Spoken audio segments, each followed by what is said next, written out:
Welcome everyone to this episode of Field Trippin from historical Hale Farm and Village.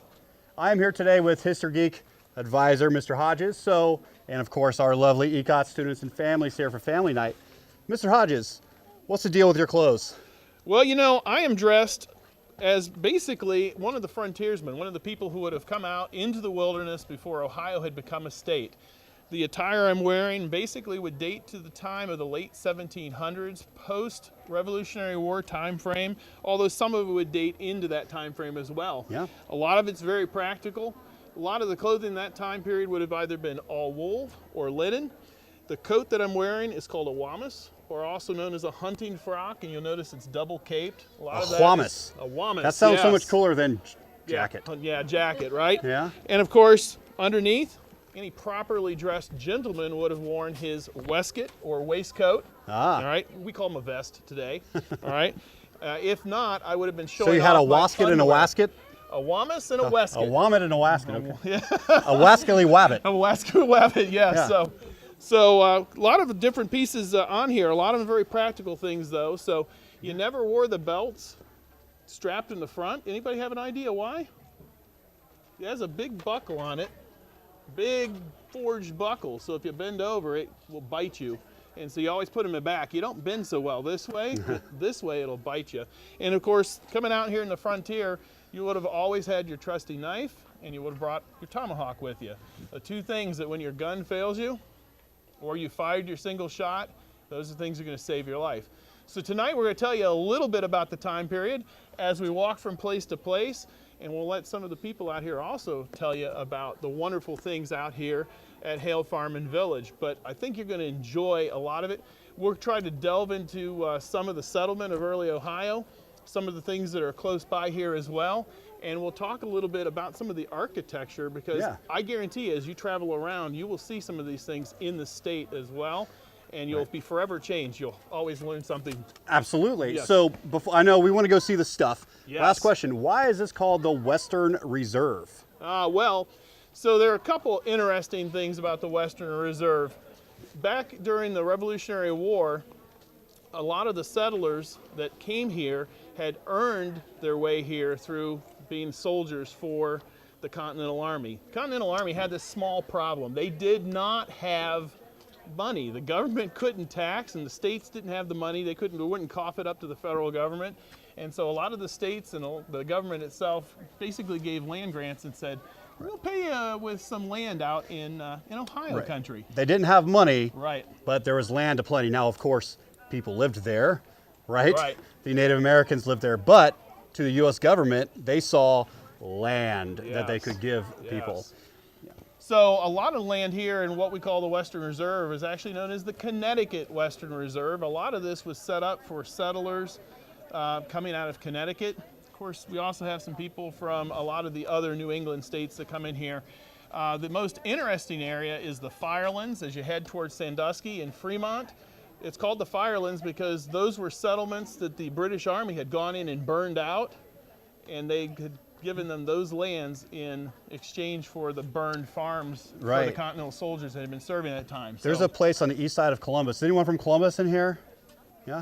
So it's called Refugee Road. Okay. It's a big road on the east side of Columbus, and it was given to people who had their houses burned by loyalists in the South and in Virginia. And so they were given this land. They were refugees, right? And so that's why it's called Refugee Road in Columbus today. So, yeah. Now let's see, if I remember right, when Hale came here, this was Range 3, Township 12. If you think about the township range and grid system that you'll talk about in the Northwest Territory, this is the site that you're in. So Range 3, Township 12 was the location that he would settle in. The only other tidbit of useless information, if you go into the southern part of the state, that was all considered the Virginia Military District, and Virginia settlers, some of them flowed into there as well. So Marietta, all the way over to Cincinnati, a lot of those areas there will really carry some of the characteristics of the southern culture as well. And we can talk about that as we walk along. So we're ready to walk? We're ready to walk. All right, let's walk. And if you have questions, ask away. We'll see whether we can answer them. So we're going to head over towards the log cabin. When the Hale family came here, they obviously came out to pretty much a barren frontier. There was nothing here except for trees. In fact, early settlers had often written and had said in their journals that a common squirrel could have crossed from one side of Ohio to the other without ever touching the ground. I defy you today to cross the state of Ohio and find any land that looks like that. Right. We have stripped it pretty bare. And the sycamore trees. Yes. I mean, And chestnuts. and chestnuts, Yeah. right? And they used to roast them on an open fire, I heard. Indeed, yes. But there was the great chestnut blight in the 1800s, mid-1800s, and a lot of the chestnut trees have been wiped out, just like we're seeing today with the ash. Indeed, and that's Right. the one thing that we cannot begin to appreciate is how important the chestnuts were.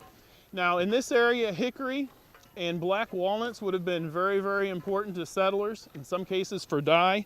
My shirt, you can see the collar, was dyed in black walnut. In fact, my sheath here was also dyed in walnut dye. So it was one of the things they would use the dyes as a curative or as a tannic acid, use the tannic acids to actually take care of your leathers and things of that nature. So this is a replica of the cabin that the Hale family would have lived in.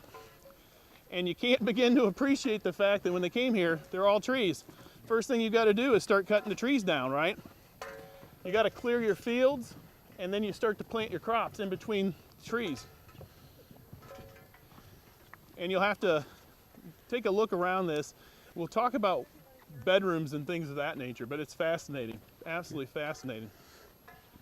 So this first settlement, they've got it marked for 1805. When was statehood? Anybody remember date for statehood? 1803. 1802 it would have been, right? It would have been 1802, but as they tried to cross the mountains to head back to Washington, D.C. to file the paperwork, they ran into snowstorms crossing the Alleghenies, and they turned around and decided they had enough and they'd let it go for the winter and they'd cross over in the spring. They should have just sent a text. Yeah, should have sent a text. Definitely. So I think there's someone in here, Mr. Hodges. Hello, there how is. are Hi. you? How are you? Would you like to come in and try churning some butter? Who wants to churn butter? This guy does. butter? Yes. All right, Come on in. Let's churn some butter. All right. Watch your. You ever churned butter before? No? All right, come right over here. So I'm going to show you in here. This is called a dasher here. See this? This is cream. Have you ever milked a cow before? Yeah. Yeah, so when you milk the cow, you take the milk, you'd set it out into a big pan or a dish overnight, and you would use this here. It's called a skimmer, and you'd skim all the fat off in the morning so it'd separate from there. Then you'd put all the fat or the cream inside your churn to use to make butter. So you can go ahead and put your hands on here like this to hold this down. Then you just move this up and down. So go ahead and do that. All right, so you do that for about 45 minutes. Make butter. Isn't that how you make your butter at home? It isn't. How do you make your butter? You buy it. You mean you cheat? Oh my goodness. So this is how you would make butter. And if you were living in the 1800s, you make butter. Oh, does your hand hurt? Anyone else want to try? His hand's already getting sore. You guys want to try? Is there anybody who wants to try? It's Walk on the easy, floor. trust me. All you do is You have move to it try up and it. down like this. Come on, come on. So the reason why we have this cloth here is because there's a hole in there, and we don't want dirt getting in there, and we don't want our cream splashing out. We don't want bugs in there either. So you just hold your hand in there and just move it up and down. So one hand, you want to take your other hand, put it up here, sweetie. There you go. So what happens is all of the fat that's in that cream, as you move it up and down, it starts to come together and it becomes a big thick piece, and that thick piece is the butter, that chunk in there. So once you churn for about 45 minutes and you can't get any more big pieces of butter, then we're going to take the big chunk, put it into a bowl like this one here, and use these butter paddles. Pour some nice clean water onto the butter, and we're going to pull and push and work that water all throughout that butter. And what that does is rinses the butter. So when we churn, the liquid that's left in there, does anybody know what that's called? No? Butter? Buttermilk. Yes, it is buttermilk, exactly, buttermilk. So we want to get that the buttermilk as much out of the butter as we can. Why do you think we need to get the buttermilk out? What do you Make think? butter. No, we already made the butter. We need to rinse the buttermilk out of the butter. Any other guesses? What's that? To make it more solid? No, it's solid. You can actually eat it just like that. So what you think about in the 1800s, what we have now to keep things cold, our food cold, that we wouldn't have as effective a method then. What do you think? Way back there, I saw a hand up. Oh no, he's Just pointing. All right. So how about a refrigerator? Right? We have refrigerators. 1800s, we have refrigerators. No, not like we have now. We'd have something like a spring room or a spring house where nice cool water would run across there to help keep things nice and cold. But in order to make it last longer, we wanted to rinse as much of the buttermilk out as possible because it can spoil very easily. And so we rinse all that out. It's one of the pig's favorite treats. We keep rinsing it until the water runs clear, and then we have our butter when we're done with that. We can use it just like that. We can add a little bit of salt or other seasonings to be able to store it. And I've got these here as well. You guys are welcome to come forward and try it. Anyone who wants to try or touch this, it's okay. I don't bite, I promise. Come on. What do you think these are? What is this? You can touch it. What do you think this is? Here, you can hold it with your hands. 2 hands. There you go. a bell. A bell. There you go. What do you think? What do you think this is? We don't know? Anyone else know? What do you think these might be? What's that? Someone said pepper grinder. Pepper grinder? No. So we're making butter. I'll give you a hint. It has to do with butter. Butter mold? Close. It's a butter mold or butter stamp, like that. So you can see there's different. You want to show everyone that design? So turn it around so everyone can see that. So you can see there's different designs on here. So if I were going to make my butter and you knew my butter tasted better than somebody else in the village, right?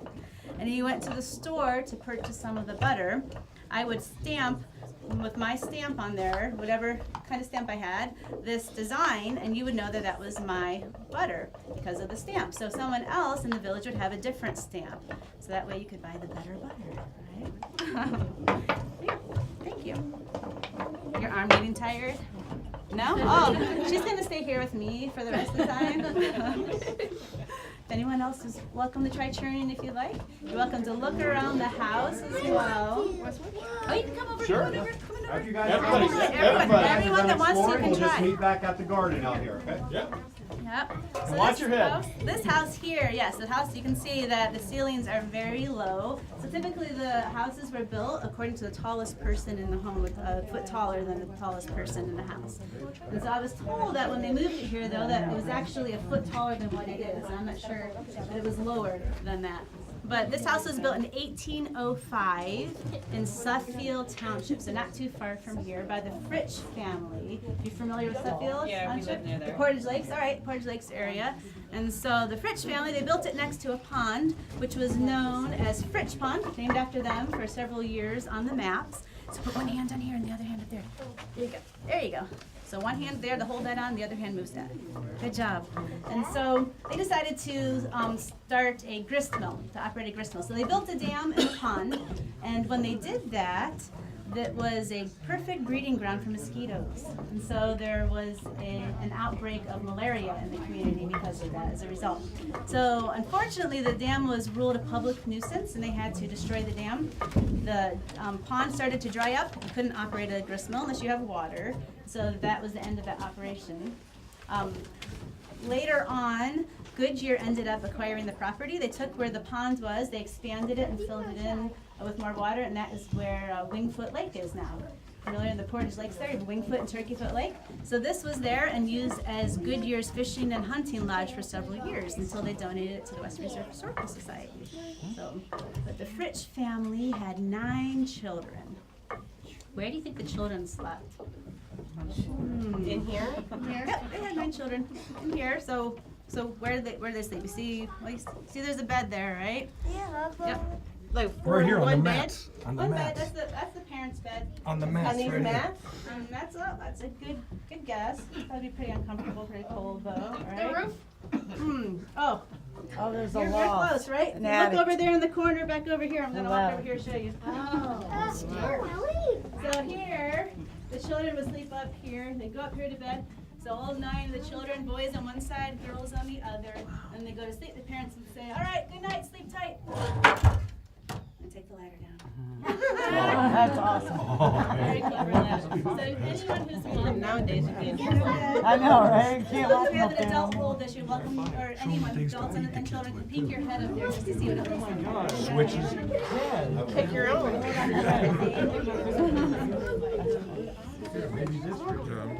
Okay. While they're doing that, if you look at the bed over here, you can see the bed. That's on the bed here. Anyone know what this is? It's for yarn. That's a good guess. Actually, I probably could use it for yarn or something. Somebody today said they thought it was a comb for your hair. So I hadn't heard that one before. This is actually a key. This is a key for the bed. So if you look around here, you can see underneath here that this is a rope bed. So all around the outside of the bed here is the rope. So at nighttime, you have your rope that's wound around there. You'd unwind the rope and, so maybe your husband would unwind it and the wife would go around, put this in here, and you take it, pull it, and it pull the rope so you get all of the slack out of the rope. So that's where good night, sleep tight, that's where that came from. Because you wanted to have your bed nice and tight when you went to sleep. Of course, you've heard, don't let the bed bugs bite before too. Right? What's that? Don't let the bed bugs That's what bite. I'm saying right now. Don't let the bed bugs bite. So the bed, you can feel this if you like. What do you think in there? Close. Hay is what the animals would eat. So this is straw. Straw is in there. So naturally, bugs like to live in straw, right? So at nighttime, you'd go around and you'd pat your bed like this. So all the bugs would go down to the bottom. You'd get in, you'd go to bed. So when you woke up in the morning, you'd want to get out of bed really quickly because by the morning time, all the bugs would have come up already. So you could get bitten. So don't let the bed bugs bite. That's where that came from.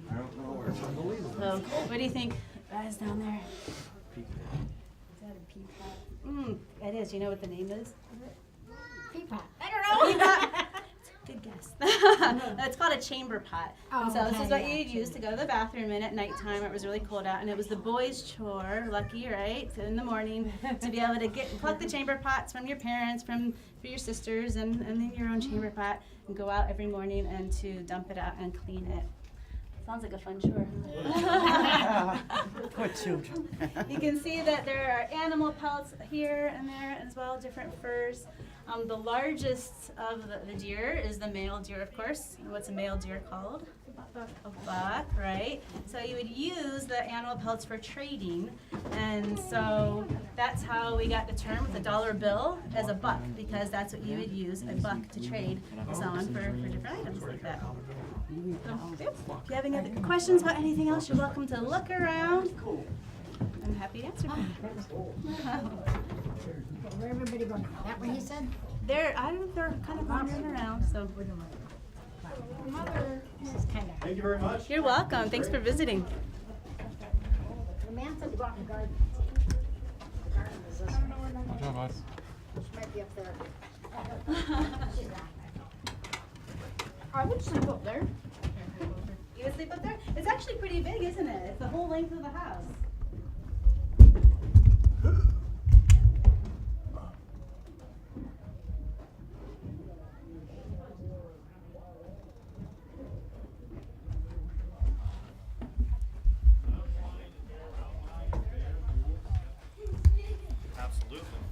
So that was pretty cool, right?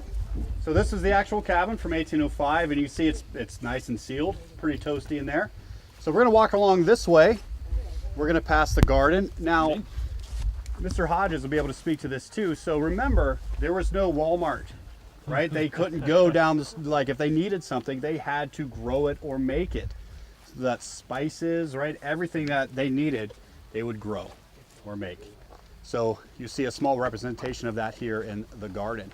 And we're gonna go down past the ox, right? Yes. Or oxen. Yes, oxen. Would you like to speak to the Sure. importance of oxen to the time Well, as we you know walk what? down As there? we walk, we'll talk about a couple things. So I want you to take a look at the side of the cabin. You'll notice some lines on the side. And as we walk, I'll talk a little bit about that, gardens, and some of the stuff that goes on. So the lines that you see on the cabin are score marks.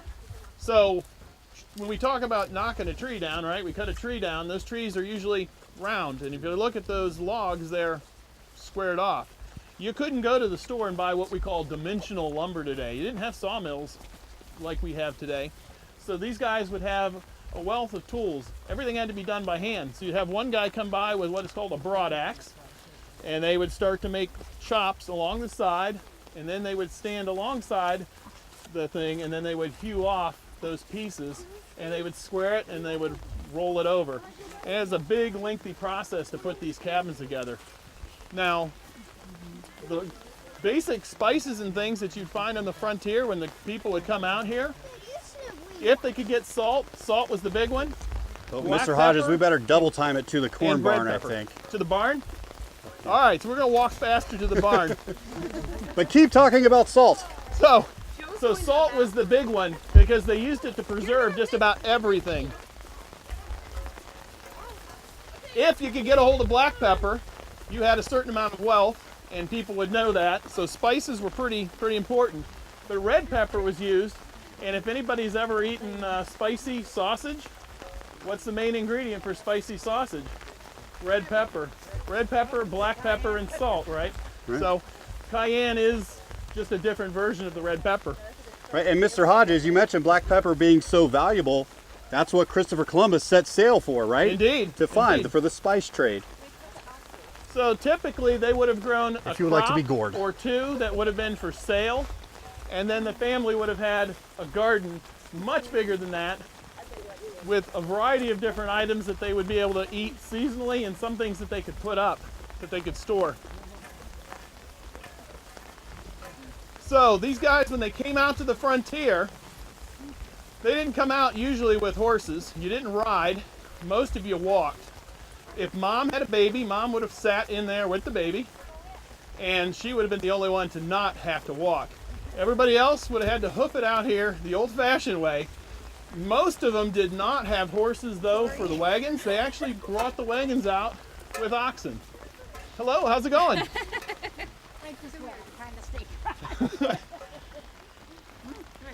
You know what? I think that is the place that they want us to be. Oh, it sure is. We'll just Yes. walk right over there. Well, let's see if we have Detour. a place to cross. We'll see if it's easy to cross somewhere. Looks like there's a walkway. So as I was saying, they came out here to the frontier. They didn't bring horses typically, they brought oxen. And the oxen were actually far stronger for pulling the wagons. One of the other myths that we have in our society is people came out here by themselves. And that is just absolutely false. Typically they'd come out with 3, 4, or more families. They would all pitch in and help build their cabins and clear land, and then start working on barns and buildings. And they came out here together as well for another reason. Why else would you have a group of people together out in the frontier? Were there friendly neighbors out here? No. What neighbors out here might want them dead? Well, the animals, yeah, the Native Americans. So often they would come out here in groups so they could hide out in a cabin if they were being attacked.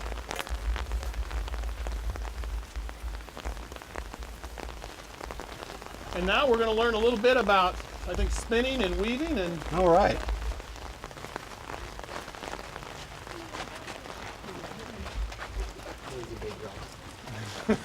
they are. You can come in and sit down on the seats here if you want. Yeah, why don't you go up there too?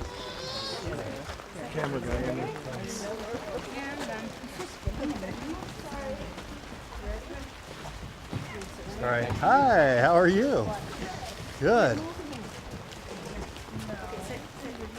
Can everyone get up there? This is where we take the wool from our sheep and turn it into yarn. Okay? Every spring we shear our sheep, right, which is basically giving them a haircut. And the first thing we have to do is wash the hair 2 or 3 times in very hot soapy water. Okay? That's to remove the lanolin as well as the dirt. After that, then we have to comb or card the wool, which is basically brushing or combing it. And we have to do that usually 4 times to get the wool nice enough so that it can be spun. We're able to come around to that Try side too. doing that. Now you always card the wool the same way. Yeah, Okay, right so around you here. always want to brush it the same way. Because if you brushed it backwards, like if you took your hair and brushed it backwards, Here, what would use happen? this. Sure. Tangled, Okay. exactly. So it's the same thing with the wool. We always want to go the same way, because if you go the opposite way, you're going to get it all tangled again. Okay? After it's been brushed, usually 4 times, meaning we have to comb it all out and then take it out and turn it over and do it again. Then it's ready in a nice state so that we can spin it. Actually, my it's foot on a the modern wheel replica of something that was moves the created in the large wheel. 1750s. Yeah, believe it or not, it's just modern material. Sort of like a bicycle chain. They spin the bobbin around and the flywheel. And it's that spins the wool into yarn. Now if I were doing nothing else besides spinning, I could spin about 80 yards in an hour. That sounds like a lot. All right, almost the length of a football field, right? But that's only enough to make half of a mitten. So to make 2 mittens, I would have to spin for 4 hours. That doesn't count how long it would take me to wash all of that wool 3 times, how long it would take me to comb it or card it 4 times. If I wanted a different color, I'm gonna have to dye it. And then, it's still yarn, I'm still gonna have to knit it into mittens. Okay? So all told, probably had 16 hours in 1 pair of mittens. Okay? Any questions? Yeah, we're probably gonna cut it short. No questions?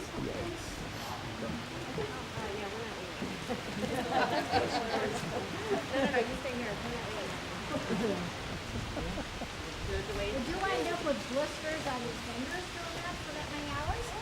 No, calluses. Calluses. Just like working out in the barn. All right, everybody. So I'm sure you saw when we were walking to the barn, we're getting rained out. Okay, if it was a little sprinkled, we'd still be out there in the Indeed. spirit of the frontiers people, right? But it's raining pretty badly. So we figure we come inside and we'll finish off a couple of things that we're talking about Indeed. with the settlers of this area. So when we were running towards the Yes. barn, you were talking about oxen and salt. Oxen and Can you salt. can you just reiterate again the importance of those 2 things to the Yeah, settlers? so on the frontier, there was very little in the way of what we call refrigeration today. They could create a spring house. Typically, they dig a hole in the ground, they line it with rocks, basically make a foundation like a basement, and often have the spring run through. Of course, the groundwater would be usually in the upper 30s, say 38, 39 degrees, and it would keep the room there very cool, and they could store items for a fairly good amount of time down there. It's pretty ingenious, Yeah, you know. it really It's- is. Yeah, it's fascinating. And of course, the deeper underground you go up to a point, it maintains that temperature pretty much year long. Right. But for the rest of the things, they had to use salt. Right. Salt was a necessity of life on the frontier, Right. and they spent a lot of money trying to get access to salt. Now, you mentioned the oxen, and we had talked about the oxen. Oxen were really the animal of choice for the settlers moving west. Those were the animals that would often drag the trees back after they had cut the limbs off, after they limbed them. And then they would also use those to actually pull them up, hoist them into place on the cabins, and the people would move them. So they didn't have to physically lift Right. 300 or 400 pound or more logs to get them up there. So if you've ever wondered how they did that, Oxen. Yeah, They're oxen. massive Oxen. beasts, right? I mean, not as massive as like, you. I'm sure Yeah. you would have been able to lift the whole house by yourself. Yes, but, yes, yes. but good. So now a couple of other things. So on our map that we were going to visit, sadly, we got rained out again. But a couple of other things. So I see pottery, I see glass, Indeed. I see a lot of things that to me seem to be industry Indeed. items, right? So talk to us a little bit about the industry the settlers would have had. All right, so industry along the frontier, initially, there would have actually not been a whole lot here. You know, when you've got your frontier settlements, your frontier cabins, usually one of the first industries that would come in would be somebody that would be your smith, your blacksmith, who could produce metal items and work metal. And that's that was where generally we get a lot first. of the last name Smith, Exactly. right? That's where that comes from. Yes. If your last name is Smith, well, some ancestor of yours was a blacksmith. Yep, or coppersmiths, Coppersmith, silversmiths, right. pewtersmiths. So there were a lot of people who smith, which basically worked metals is what it came down to. Right. And it That's was- why there's a lot of smiths. There was it a lot of was- smithing to be done. It was a big skill that was in demand everywhere you went. Right. Now, along the frontier, you'd also start to see people who would do mostly some weaving Right. and some spinning, spinning of threads and weaving of cloth. There was another one that would come in earlier. Coopers, barrel makers, people who could put together big barrels, because most of the products that were created here in the Yeah. frontier had to be shipped hundreds of miles, which really brings us later to one of our others, and that would be the canal. The canals, so absolutely. don't let me forget that About one. 20 years later, right Indeed. after this, yeah. Glass blowing, depending on the location and their availability of supplies, was also something that was done here on the frontier. Yep. Although that one was kind of hit or miss. There were certain areas that were very common. In southern Ohio, down near Marietta, was one of the bigger glass works. Right. Down not too far from Blennerhassett. Yeah, absolutely. Toledo, of course, Indeed. known for a lot of Indeed. glass making. Pottery, though, was fairly common. Brick, not as much initially, because you had to have huge kilns. Okay. So you Right. see that, depending on the areas, as you get more established settlements, you'll start to Right. see your brick makers and things of that nature. Carpenters, again, another one of those names that you see Right, a lot last of. names, right, Carpenters carpenters. were very common. You go through and you look at it, you've got a huge number of these jobs that we see. Absolutely. But you don't think about some of them. In the cities, you start to get people who are going to basically do laundry and things of that nature. Although Right. out in the country, most people are going to do their own laundry. Absolutely. We talked about the chamber pot, We did. and people actually would save the contents of the chamber pot, the number one, and they would let it sit. And of Yeah. course, as it would sit, it would stew, and it creates ammonia, and that would be used to actually bleach and clean clothing. So, How about that? as nasty as that sounds, Right. it's one of the things they would use to clean clothing. But that goes to show you that, again, and we mentioned it over by the cabin, right? They didn't have anything here. Yes. Everything you needed, you had to make or Yes. grow yourself, everything. And that's a perfect example, right? It's just like, and the settlers did this too, of course, the Native Americans would use the sinew from the deer to make the bow for the bow and arrow. I mean, everything. I mean, it really boggles the mind when you say they didn't have anything, but then you start thinking about things like that, right? How they get ammonia. Well, and leather, And leather, right. black powder. Absolutely. So a lot of the things that they needed on a daily basis, they made. Yeah. Whether they grew the vegetables themselves, and if they didn't grow it, then they had to barter for it often between their neighbors. So if you had a skill, for instance, let's say that you could buy knives, pieces, the steel for a knife, all right? They often ship the metal from a knife from England, bring them in barrels, and if you had the talent to actually shape and work the wood, then you could make knives and then sell them or trade them to people. And that was Right. very common in the frontier as well. Absolutely. So, yeah, very interesting industries. It's fascinating. I mean, it really is, especially to some history geeks, right?